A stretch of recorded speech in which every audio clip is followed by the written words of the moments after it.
আজকে অনেকদিন পর তোমাদের সাথে একটা ছোট্ট মিনি ব্লগ শেয়ার করতে আসলাম। তো আমার লাইফে কিছু এক্সপিরিয়েশন তোমাদের সাথে শেয়ার করার জন্য আসলাম। তো বিয়ের পর আজ প্রথমবার আমার হাজবেন্ড আমার জন্য কিছু রান্না করছে। তো চলো দেখা যাক কি রান্না করা হচ্ছে, তারপরে ওখানে গিয়ে কথা হবে।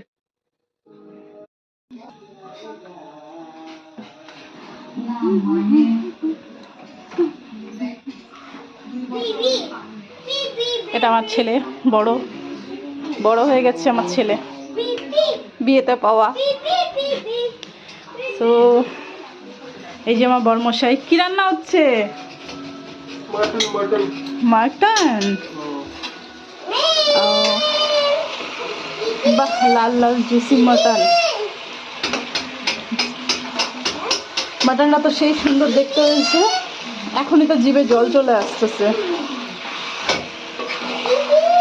কষাতে কষাতে পুরো লাল হয়ে গেছে, সেই টেস্টি। কষানো হচ্ছে ভালো করে। আমার বর যে আজকে আমার জন্য রান্না করছে,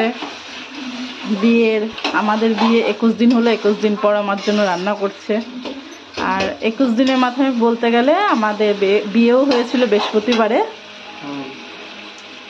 আজকে বৃহস্পতিবারে ও আমার জন্য ফার্স্ট টাইম রান্নাও করছে। তো ফ্রাইড রাইসের সাথে আর কি কি আছে বলো? হ্যাঁ ফ্রাইড রাইস হবে, হ্যাঁ খাসি, খুরমা খাসি হবে। আচ্ছা, যেটা তোমার জন্য আউট অফ ইন্ডিয়া, মানে বাইরে থেকে নিয়ে আসছি। কোথা থেকে? নেপাল। আচ্ছা, এটাকে যতদূর সুন্দর এটাকে খুরমা খাসি বলা হয়। পুরো কষানো হচ্ছে 1 ঘন্টা ধরে। সাইজে বড় আছে। তো একটা জিনিস আমার কোনো প্রবলেম হবে না, সেটা হচ্ছে রান্না বান্না যেহেতু করতে পারে, তা আমি যদি কোনো ইচ্ছা না করলে তখন ঠিক রান্নাটাও করে দিবে।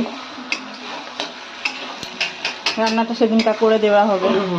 করে দিবা তো? সত্যি তো? সবার সামনে বলছো, কিন্তু পরে কিন্তু বলবা না যে আমি করতে পারবো না। মাঝে মাঝে করে দিতে পারবো।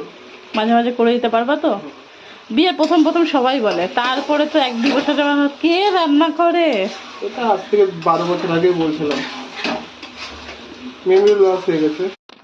রান্নাটা খুবই অসাধারণ ছিল, খুবই ভালো লেগেছে। এক কথা যেটাকে বলে খুবই খুবই খুবই সুন্দর। আমার ভিডিও যদি আপনাদের সবার ভালো লেগে থাকে তো লাইক, সাবস্ক্রাইব অ্যান্ড কমেন্ট করতে ভুলবেন না।